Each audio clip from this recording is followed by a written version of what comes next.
नमस्कार दोस्तों, आपका हमारे चैनल में स्वागत है। अक्षय तृतीया पर पाए लाभ।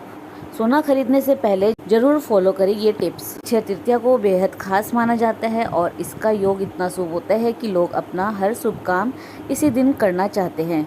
अक्षय तृतीया एक ऐसा त्यौहार है जिसमें सोना, चांदी, बर्तन, गाड़ी, गृह प्रवेश से लेकर हर वो काम किया जाता है जिसमें पैसों का लेन देन हो।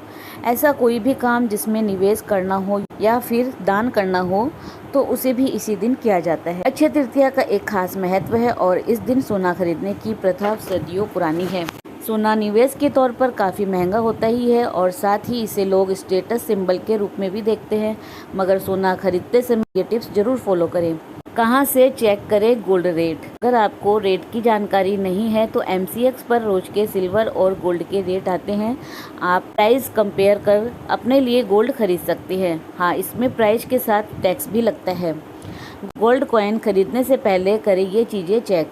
गोल्ड कॉइन खरीदने के कई कारण हो सकते हैं। पहले तो ये कि लोग अपने निवेश के लिए इन्हें खरीदते हैं, दूसरे इन्हें गिफ्ट के लिए खरीदते हैं और तीसरे इनकी रिलीजियस सिग्निफिकेंस होती है। सबसे पहले तो इसकी प्योरिटी कैसी है ये देखना होता है। आप 24 कैरेट की ज्वेलरी नहीं खरीद सकते, लेकिन आप 24 कैरेट का गोल्ड कॉइन खरीद सकते हैं। अपने गोल्ड कॉइन का वजन पूरी तरह से चेक करें। इससे आपको 0.5 ग्राम से लेकर 100 ग्राम तक का गोल्ड कॉइन मिल जाएगा। हॉलमार्क जरूर चेक करें। गोल्ड कॉइन को सबसे प्योर माना जाता है, लेकिन बिना प्योरिटी मार्क के आपको कोई भी गोल्ड कॉइन नहीं खरीदना चाहिए। गोल्ड कॉइन को बेचना आसान होता है क्योंकि इसकी मेकिंग चार्जेस कम होते हैं। जब भी आप गोल्ड कॉइन खरीदें तो उसके रीसेल चार्ज के बारे में भी पूछ लें। यही सारे टिप्स आप गोल्ड बार खरीदने पर भी इस्तेमाल कर सकते हैं। अगर आप गोल्ड ज्वेलरी खरीदने जा रहे हैं तो ये टिप्स करें फॉलो। गोल्ड ज्वेलरी खरीदने के लिए मन बना रहे हैं तो ये ज़रूरी है कि आप कुछ सावधानियां रखें। यहाँ भी आपको प्योरिटी के बारे में सोचना है और हमेशा कैरेट के हिसाब से ही खरीदना है। 23 कैरेट की ज्वेलरी बन नहीं सकती तो 22 कैरेट, 18 कैरेट और 14 कैरेट की ज्वेलरी बनाई जाती है। ऐसे में आपको अपनी रेंज के हिसाब से ज्वेलरी खरीदनी चाहिए। 14 कैरेट की रीसेल वैल्यू कम होती है या फिर कई जगह तो इसे लिया ही नहीं जाता। इसीलिए कोशिश करें कि 18 या फिर 22 कैरेट का गोल्ड ही लिया जाए। हॉलमार्क सर्टिफाइड गोल्ड ही खरीदें और बिना सर्टिफिकेट कोई भी ज्वेलरी ना खरीदें। मेकिंग चार्ज के बारे में पहले पता करें। कई बार कुछ शॉप्स ज़्यादा मेकिंग चार्ज लेती है और कुछ ब्रांड्स में प्योरिटी और डिजाइन तो वैसे ही मिलते हैं, लेकिन मेकिंग चार्जेस कम होने के कारण उनका दाम कम हो जाता है।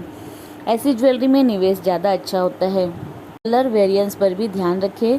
प्योर गोल्ड को किसी और मेटल के साथ मिलाकर ज्वेलरी बनाई जाती है और ऐसे में गोल्ड का रंग भी बदल जाता है। पर भारत में येलो गोल्ड की मांग ज़्यादा है, जिसकी वजह से रेट पर भी असर पड़ता है। हाँ, वाइट गोल्ड और रोज गोल्ड भी आप अपने ऑप्शंस में रख सकते हैं। ज्वेलरी खरीदने से पहले आप एक्चुअल गोल्ड का वजन भी देखें। ज्वेलरी में लगे स्टोन्स की कोई रीसेल वैल्यू नहीं होती है, इसलिए आपको गोल्ड का वजन चेक करना चाहिए जिससे आप ज़्यादा कीमत ना दें। किस तरह की गोल्ड ज्वेलरी खरीदना होता है बेस्ट। अब बात करते हैं गोल्ड ज्वेलरी की जिसे खरीदना थोड़ा लाभकारी साबित हो सकता है। ऐसी ज्वेलरी जिसमें मेकिंग चार्जेस कम हो, ऐसी ज्वेलरी जिसमें स्टोन का वजन कम और गोल्ड का वजन ज़्यादा हो, ज्वेलरी जिसमें बहुत कॉम्प्लेक्स डिजाइन ना हो जिससे कि रीसेल के समय दिक्कत ना हो। इस दिन सोना खरीदने के ये है 6 फायदे। अक्षय का अर्थ होता है वो कभी खत्म ना हो और इसीलिए कहा जाता है इसे अक्षय तृतीया, जिसमें सौभाग्य और शुभ फल का कभी क्षय नहीं होता। तो इस दिन जो कुछ भी आप अपने घर लाते हैं वह आपको समृद्धि, सफलता और हमेशा के लिए खुशी देगा। नया उद्यम शुरू करने के लिए या फिर नई संपत्ति खरीदने के लिए मुहूर्त की प्रतीक्षा करते हैं, लेकिन अक्षय तृतीया के दिन आपको कुछ नया खरीदने के लिए किसी मुहूर्त की जरूरत नहीं पड़ती। ऐसा इसलिए क्योंकि ग्रहों के संदर्भ में ये दिन वास्तव में विशेष है। अगर आप इस दिन कुछ भी करते हैं तो यह आपको अच्छा लाभ देगा। ऐसा माना जाता है कि अगर इस दिन सोना खरीदते हैं तो आपके जीवन में अनंत समृद्धि आएगी और यह आपके पूरे परिवार में फैलती है। इस दिन खरीदा गया सोना आपके परिवार की सभी पीढ़ियों के साथ बढ़ेगा और रहेगा।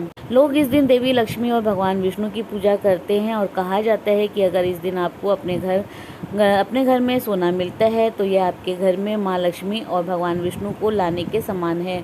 ऐसा माना जाता है कि वे सोने के रूप में आपके घर में हमेशा रहते हैं। अधिक काल से ही सोना सबसे अधिक कीमती धातुओं में से एक था। यह न केवल धन और समृद्धि का प्रतीक है बल्कि ये एक महान संपत्ति भी है, क्योंकि समय के साथ इसका मूल्य बढ़ता रहता है। कुबेर देव सभी देवताओं के खजांची है। ऐसा माना जाता है कि अक्षय तृतीया के दिन भगवान शिव से प्रार्थना करने पर उन्हें बहुत सारा सोना मिला था। अक्षय तृतीया के दिन सोना खरीदना इसीलिए भी बहुत शुभ माना जाता है। वर्षों से हिंदू और जैन सोना खरीदने की इस परंपरा का पालन कर रहे हैं। ऐसा माना जाता है कि इस दिन सूरज सबसे ज़्यादा चमकता है और अपनी चमकदार किरणों को बाहर निकालता है। सूरज की तुलना सोने से की जाती है और इस दिन सोना खरीदना शक्ति और ताकत का भी प्रतीक है। तो ये सारे टिप्स अक्षय तृतीया पर आपको गोल्ड खरीदने के लिए काफ़ी मदद कर सकते हैं। अक्षय तृतीया पर आप अपने लिए सही चुनाव करें और इसके लिए टिप्स आपकी मदद कर सकते हैं। अगर आपको ये स्टोरी अच्छी लगी तो इसे शेयर ज़रूर करें। ऐसी ही अन्य स्टोरी जानने के लिए जुड़े रहे हमारे चैनल से। तो दोस्तों, हमारे चैनल में विजिट करने के लिए धन्यवाद।